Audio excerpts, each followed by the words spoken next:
ಆತ್ಮೀಯ ವಿದ್ಯಾರ್ಥಿಗಳೇ, ನೀವು ಓದಿದ್ದು ಹೆಚ್ಚು ಕಾಲ ಚೆನ್ನಾಗಿ ನೆನಪಿರಬೇಕಾ? ಅದು ನೆನಪಿನಲ್ಲಿ ಇಟ್ಕೋಬೇಕಾ? ನಿಮ್ಮ ಮೆದುಳು ಸರಿಯಾಗಿ ಕೆಲಸ ಮಾಡಲು ನಾವು ಏನು ಮಾಡಬೇಕು? ಅದಕ್ಕಾಗಿ ಹೀಗೆ ಮಾಡಿ ಈ ವಿಡಿಯೋನ ನೋಡಿ ಗೊತ್ತಾಗುತ್ತೆ.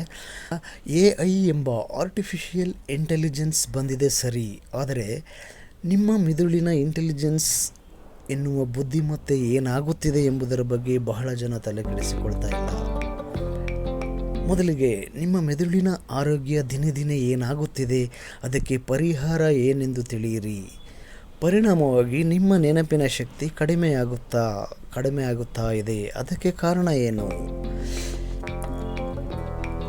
ಇದನ್ನು ಹೆಚ್ಚು ಮಾಡಿಕೊಳ್ಳಲು, ಅಂದರೆ ನಿಮ್ಮ ನೆನಪಿನ ಶಕ್ತಿಯನ್ನು ಹೆಚ್ಚು ಮಾಡಿಕೊಳ್ಳೋದಕ್ಕಾಗಿ ನೀವು ಏನು ಮಾಡಬೇಕಾಗಿದೆ ಅನ್ನೋದ್ರ ಬಗ್ಗೆ ತಿಳ್ಕೊಳ್ಳೋದಕ್ಕೋಸ್ಕರವಾಗಿ ನೀವು ಈ ವಿಡಿಯೋವನ್ನು ನಿಲ್ಲಿಸದೆ ಸಂಪೂರ್ಣವಾಗಿ ನೋಡುವಿರೆಂದು ಆಶಿಸುತ್ತೇನೆ.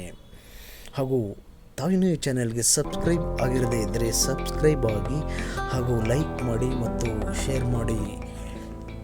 ಇವಾಗಲೇ ಮರೆಯದೆ ಒಂದು ಲೈಕ್ ಮಾಡಲು ವಿನಂತಿ. ಬನ್ನಿ ಈಗ ವಿಡಿಯೋನ ಪ್ರಾರಂಭಿಸೋಣ. ನಮ್ಮ ಮೆದುಳಿನ ಆರೋಗ್ಯ ದಿನೇ ದಿನೇ ಕಡಿಮೆ ಆಗ್ತಾ ಇದೆ ಅನ್ನೋದು ಇವಾಗ ಕಂಡು ಬರ್ತಾ ಇದೆ.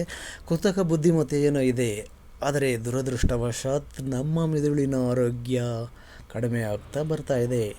ಡೈಮೆನ್ಷಿಯಾ, ಆಲ್ಝೈಮರ್ನಂತಹ ಸಮಸ್ಯೆಗಳು ಹೆಚ್ಚಾಗುತ್ತಿವೆ. ಚಿಕ್ಕ ವಯಸ್ಸಿನಲ್ಲಿಯೇ ಉದ್ವೇಗ, ಖಿನ್ನತೆ, ಆತಂಕ, ಮರೆವು ಮುಂತಾದ ತೊಂದರೆಗಳು ಬರುತ್ತಿವೆ. ಹಾಗಾಗಿ ಹೀಗೆ ಆಗಲು ಕಾರಣಗಳು ಮತ್ತು ಅವುಗಳ ಪರಿಹಾರದ ಬಗ್ಗೆ ಎಂದು ತಿಳಿದುಕೊಳ್ಳೋಣ. ಮೊದಲನೆಯದಾಗಿ ನಾವು ಸೇವಿಸುವಂಥ ಆಹಾರ ಅದು ಸರಿಯಾಗಿರಬೇಕು, ಪರಿಶುದ್ಧವಾಗಿರಬೇಕು ಮತ್ತು ಸತ್ವವಾಗಿರಬೇಕು. ಅಂದರೆ ಹಿತಮಿತವಾದಂತಹ ಸ್ವಚ್ಛವಾದ ಸಾತ್ವಿಕ ಗುಣವನ್ನು ಹೊಂದಿರುವಂತಹ ಪೋಷಕಾಂಶಭರಿತ ಆಹಾರ ಸೇವನೆಯಿಂದ ಮಾತ್ರ ನಮ್ಮ ಮನಸ್ಸು, ಮೆದುಳು ಚೆನ್ನಾಗಿ ಇರೋದಕ್ಕೆ ಸಾಧ್ಯ ಆಗುತ್ತೆ. ಹಾಗಾಗಿ ಅಪರೂಪಕ್ಕೊಮ್ಮೆ ಬಾಯಿ ರುಚಿಗೆಂದು ತಿನ್ನಬಹುದೇ ಹೊರತು ನಾವು ಇಷ್ಟಪಡುವಂಥ ಕೆಲವು ವಿಧದ ಆಹಾರಗಳನ್ನು, ಆದರೆ ಅದನ್ನೇ ಪ್ರತಿದಿನ ಅಂದರೆ ನಿತ್ಯವೂ ತಿನ್ನುವಂತಹ ತಪ್ಪನ್ನು ಮಾಡಬಾರ್ದಾಗಿದೆ. ವಿಶೇಷವಾಗಿ ಹೇಳಬೇಕು ಅಂತಂದರೆ ಇಲ್ಲಿ 18ರಿಂದ 20 ವರ್ಷದ ಒಳಗಿನವರು ವಯಸ್ಸಿನವರು ಏನು ಮಾಡ್ತಾರೆ ಅಂದರೆ ಕುರುಕುಲು ತಿಂಡಿಗಳನ್ನು ಅಥವಾ ರಾಸಾಯನಿಕಗಳು ತುಂಬಿರುವಂಥ ಆಹಾರ ಪದಾರ್ಥಗಳನ್ನು ಸೇವಿಸುವುದರಿಂದ ಶಾಶ್ವತವಾಗಿ ಅಂದರೆ ಪರ್ಮನೆಂಟಾಗಿ ನಮ್ಮ ಮೈಂಡು ಏನಿದೆ, ಮೆದುಳಿನ ಬೆಳವಣಿಗೆಯಲ್ಲಿ ಕೆಟ್ಟ ಪರಿಣಾಮ ಉಂಟಾಗುತ್ತವೆ ಎಂದು ಹಲವಾರು ಸಂಶೋಧನೆಗಳು ಹೇಳ್ತಾ ಬಂದಿವೆ. ನಾವು ಸೇವಿಸುವಂಥ ಆಹಾರ ಸರಿ ಇಲ್ಲದೆ ಹೋದರೆ ಆ ಆಹಾರ ಕರುಳಿಗೆ ಹೋಗಿ ಅಲ್ಲಿ ಕೆಟ್ಟ ಬ್ಯಾಕ್ಟೀರಿಯಾಗಳು ಹೆಚ್ಚಾಗಿ ನಮ್ಮ ಮೆದುಳು ಹಾಳಾಗಿ ಹೋಗುತ್ತದೆ. ಏಕೆಂದರೆ ಮೆದುಳಿಗೂ ಕರುಳಿಗೂ ಇರುವಂತಹ ಅವಿನಾಭಾವವಾದಂಥ ಒಂದು ಸಂಬಂಧವಿದೆ ಎಂದು ವಿಜ್ಞಾನ ಹೇಳುತ್ತದೆ. ತಿಂಡಿನೋ ಊಟನೋ ರುಚಿಯಾಗಿದೆ ಅಂತ ಅತಿಯಾಗಿ ಸೇವಿಸುವುದರಿಂದನೂ ಮೆದುಳು ಅಥವಾ ಬುದ್ಧಿಯ ವಿಷಯದಲ್ಲಿ ತೊಂದರೆಯಾಗುತ್ತದೆ. ಹಾಗಂತ ಹಾರ್ವರ್ಡ್ ವಿಶ್ವವಿದ್ಯಾನಿಲಯದ ಸಂಶೋಧನೆ ಹೇಳುತ್ತದೆ. ಒಳ್ಳೆಯ ಕೊಬ್ಬಿನ ಸೇವನೆಯ ಕೊರತೆ ಕೂಡ ಮೆದುಳಿನ ಬೆಳವಣಿಗೆಗೆ ತೊಂದರೆಯನ್ನು ಉಂಟು ಮಾಡಬಹುದಾಗಿದೆ. ಏಕೆಂದರೆ ತುಪ್ಪ, ಗಾಣದ ಎಣ್ಣೆ, ಮೀನು, ಮೊಟ್ಟೆಗಳಲ್ಲಿ ಸಿಗುವಂತಹ ಕೊಬ್ಬು ಮೆದುಳಿನ ಬೆಳವಣಿಗೆ ಚೆನ್ನಾಗಿ ಆಗಲು ಸಹಾಯ ಮಾಡುತ್ತದೆ. ಹಾಗಾಗಿ ನಾವು ಮತ್ತು ನಮ್ಮ ಮಕ್ಕಳ ಮೆದುಳಿನ ಆರೋಗ್ಯಕ್ಕಾಗಿ ಒಳ್ಳೆಯ ಕೊಬ್ಬನ್ನು ಸೇವಿಸಲೇಬೇಕಾಗಿದೆ. ಬೇರೆ ಕಾರಣಗಳಿಗೆ ನಿದ್ರೆಯನ್ನು ಅತಿ ಕಡಿಮೆ ಪ್ರಮಾಣದಲ್ಲಿ ಮಾಡುವುದು ಕೂಡ ನೆನಪಿನ ಶಕ್ತಿ ಮತ್ತು ಮೆದುಳಿನ ಆರೋಗ್ಯದ ಮೇಲೆ ಕೆಟ್ಟ ಪರಿಣಾಮವನ್ನು ಉಂಟು ಮಾಡುತ್ತದೆ.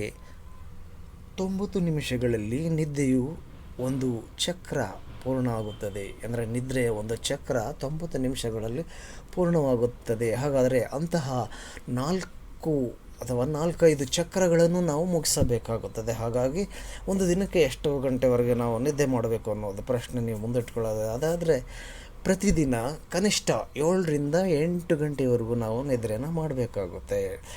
ಮೆದುಳು ನಿದ್ದೆಯಲ್ಲಿ ತನ್ನನ್ನು ತಾನು ದುರಸ್ತಿ ಮಾಡಿಕೊಳ್ಳುತ್ತದೆ. ಅಂದರೆ ಸರಿಯಾಗಿ ಅದು ನಮ್ಮ ಮೈಂಡ್ ಪವರ್ಫುಲ್ಲಾಗಿ ವರ್ಕ್ ಮಾಡೋದಕ್ಕೆ ಈ ಒಂದು ನಿದ್ರೆ ಅದು ನಮಗೆ ಸಹಾಯ ಮಾಡುತ್ತೆ, ನಮ್ಮ ದೇಹಕ್ಕೆ ಅನುಕೂಲ ಆಗುತ್ತೆ. ಇದರಿಂದ ಪ್ರತಿದಿನ ನಾವು ಏನು ಮಾಡಬೇಕು ಅಂತಂದರೆ ಪ್ರತಿನಿತ್ಯ ಕನಿಷ್ಠ ಅರ್ಧ ಗಂಟೆಯ ವ್ಯಾಯಾಮವನ್ನಾದರೂ ಮಾಡಿದರೆ ನಮ್ಮ ನೆನಪಿನ ಶಕ್ತಿಗೆ ಬೇಕಾದಂತಹ ಅತ್ಯಂತ ಮುಖ್ಯವಾದ ಮೆದುಳಿನ ಭಾಗವಾದ ಹಿಪೋಕ್ಯಾಂಪಸ್ ಚೆನ್ನಾಗಿರಲು ಸಹಾಯವಾಗುತ್ತದೆ. ಮೆದುಳಿನ ಜೀವಕೋಶಗಳ ಬೆಳವಣಿಗೆಗೆ ಮತ್ತು ಅವುಗಳ ಜೀವಿತಾವಧಿ ಚೆನ್ನಾಗಿರಲು ಕೂಡ ವ್ಯಾಯಾಮ ಅತ್ಯವಶ್ಯಕವಾಗಿದೆ. ಅದರಲ್ಲೂ ಯೋಗಾಸನ ಪ್ರಾಣಾಯಾಮಗಳನ್ನು ಸರಿಯಾಗಿ ಮಾಡಿದರೆ ಎಂಥವರ ಮಿದುಳು ಕೂಡ ಚೆನ್ನಾಗಿರಲು ಸಾಧ್ಯವಾಗುತ್ತದೆ. ಸಕ್ಕರೆ, ತಂಬಾಕು, ಮದ್ಯ, ಸಿಗರೇಟು ಇಂಥವುಗಳನ್ನು ವಿಷಕಾರಿ ರಾಸಾಯನಿಕಗಳು ಅವುಗಳಲ್ಲಿ ಇರ್ತವೆ. ಮೆದುಳಿನ ಮೇಲೆ ಅವು ನೇರವಾಗಿ ಕೆಟ್ಟ ಪರಿಣಾಮವನ್ನು ಉಂಟು ಮಾಡುತ್ತವೆ. ಇವುಗಳ ಸೇವನೆಯ ಕಾರಣದಿಂದ ಡೋಪಮಿನ್ ಮತ್ತು ಡೋಪಮಿನ್ ಸಂಮೋಹಗಳಲ್ಲಿ ಏರುಪೇರು ಉಂಟಾಗಿ ಚಟ, ಉದ್ವೇಗ ಅಥವಾ ಖಿನ್ನತೆಗಳಂತಹ ಸಮಸ್ಯೆಗಳು ಉಂಟಾಗುತ್ತವೆ.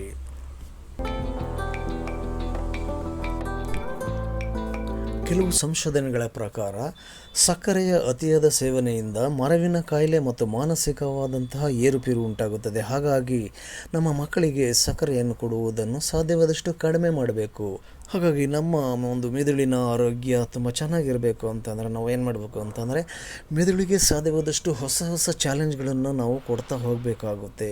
ಹಾಗಾದರೆ ಬನ್ನಿ ನೋಡೋಣ ಹೇಗಿರುತ್ತೆ ಆ ಚಾಲೆಂಜ್ಗಳು ಅಂತಂದರೆ, ಉದಾಹರಣೆಗೆ ಚೆಸ್ ಆಟ ಆಡೋದು, ನೆನಪಿನ ಶಕ್ತಿಗೆ ಸಂಬಂಧಪಟ್ಟಂತಹ ಆಟಗಳನ್ನು ಆಡೋದು, ಪದಬಂಧ ಇತ್ಯಾದಿ ಇರ್ತವೆ ನೋಡಿ. ಆಮೇಲೆ ವಿಟಮಿನ್ B12 ಇಲ್ಲಿ ನೋಡಿ, ಈ ವಿಡಿಯೋದಲ್ಲಿ ಚಿತ್ರದಲ್ಲಿ ತೋರಿಸ್ತಾ ಇದ್ದೀವಿ. ವಿಟಮಿನ್ B12 ಇರುವಂಥ ಆಹಾರಗಳ ಪಟ್ಟಿ ಇಲ್ಲಿದೆ ಚಿತ್ರದಲ್ಲಿ ನೋಡಿ. ಈ ವಿಟಮಿನ್ B12 ಮತ್ತು ವಿಟಮಿನ್ D ಮುಂತಾದವುಗಳು ನಮ್ಮ ದೇಹದಲ್ಲಿ ಸರಿಯಾದ ಪ್ರಮಾಣದಲ್ಲಿ ಇದೆ ಅನ್ನೋದನ್ನು ನಾವು ಖಚಿತಪಡಿಸಿಕೊಳ್ಳಬೇಕಾಗುತ್ತೆ. ಅಥವಾ ಇವುಗಳು ಹೆಚ್ಚಿರುವಂತಹ ಆಹಾರ ಪದಾರ್ಥಗಳನ್ನು ನಾವು ಸರಿಯಾಗಿ ಸೇವಿಸಬೇಕಾಗುತ್ತೆ. ಹಲವಾರು ಕಾರಣಗಳಿಂದ ನಾವು ನಮ್ಮ ಮೆದುಳನ್ನು ಹಾಳು ಮಾಡಿಕೊಳ್ಳುತ್ತಿದ್ದೇವೆ. ಇಷ್ಟಾದರೂ ನಾವು ತಿಳಿದುಕೊಂಡು ಸರಿಯಾದ ರೀತಿಯಲ್ಲಿ ನಮ್ಮ ಆಹಾರ ದಿನಚರಿ ಮತ್ತು ಮಾನಸಿಕ ಸ್ಥಿತಿಯನ್ನು ಸರಿಯಾಗಿ ಇಟ್ಟುಕೊಂಡರೆ ನಾವು ಹೆಚ್ಚಿನ ಕಾಲ, ನೂರಾರು ವರ್ಷಗಳ ಮೇಲ್ಪಟ್ಟು ನಮ್ಮ ಮೆದುಳು ಚೆನ್ನಾಗಿರಲು ಸಾಧ್ಯವಾಗುತ್ತದೆ ಅನ್ನೋದನ್ನು ನಾವು ಮರೆಯೋ ಹಾಗಿಲ್ಲ.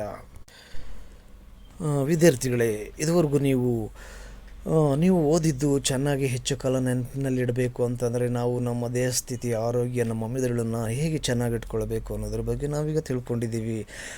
ನಮ್ಮ ಮೆದುಳು ಸರಿಯಾಗಿ ಕೆಲಸ ಮಾಡಬೇಕಾದ್ರೆ ನಾವು ಏನೆಲ್ಲ ಒಂದು ನಮ್ಮ ದೇಹ ವ್ಯವಸ್ಥೆ ಮತ್ತು ಆರೋಗ್ಯನ ಚೆನ್ನಾಗಿ ನೋಡ್ಕೋಬೇಕು ಅನ್ನೋದ್ರ ಬಗ್ಗೆ ನೀವು ಈ ವಿಡಿಯೋದಲ್ಲಿ ಅರಿವು ಮಾಡಿಕೊಂಡಿದ್ದೀರಾ.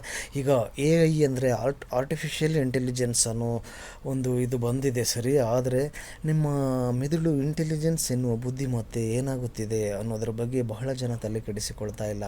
ಮೊದಲಿಗೆ ನಿಮ್ಮ ಮೆದುಳಿನ ಆರೋಗ್ಯ ದಿನ ದಿನ ಏನಾಗುತ್ತಿದೆ, ಅದಕ್ಕೆ ಪರಿಹಾರ ಏನು ಅನ್ನೋದನ್ನು ನಾವು ತಿಳ್ಕೊಂಡಿದ್ದೀವಿ.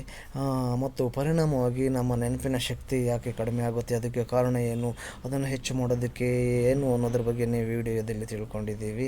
ನೀವು ಅಕಸ್ಮಾತ್ ಈ ವಿಡಿಯೋನ ಸ್ಕಿಪ್ ಮಾಡಿ ಅಥವಾ ಪಾಸ್ ಮಾಡಿ ನೋಡಿತ್ತಂದರೆ ಮತ್ತೆ ಇನ್ನೊಂದು ಸಲ ಈ ವಿಡಿಯೋನ ನೋಡಿ ನೀವು ಮತ್ತು ನಿಮ್ಮವ್ರಿಗೆ ಹೆಚ್ಚೆಚ್ಚು ಅನುಕೂಲವಾಗಲಿ ಅನ್ನೋದಕ್ಕೋಸ್ಕರ ಈ ವಿಡಿಯೋನ ಹೆಚ್ಚೆಚ್ಚು ಶೇರ್ ಮಾಡಿ ಹಾಗೂ ಮರೆಯದೆ ಲೈಕ್ ಮಾಡಿ. ಮತ್ತು ಸಬ್ಸ್ಕ್ರೈಬ್ ಇನ್ನೂ ಆಗಿಲ್ಲ ಅಂತಂದರೆ ಇವಾಗಲೇ ಸಬ್ಸ್ಕ್ರೈಬ್ ಆಗಿ. ಧನ್ಯವಾದಗಳು. ಮತ್ತೆ ಸಿಗೋಣ ಮುಂದಿನ ವಿಡಿಯೋದಲ್ಲಿ. Thanks for watching.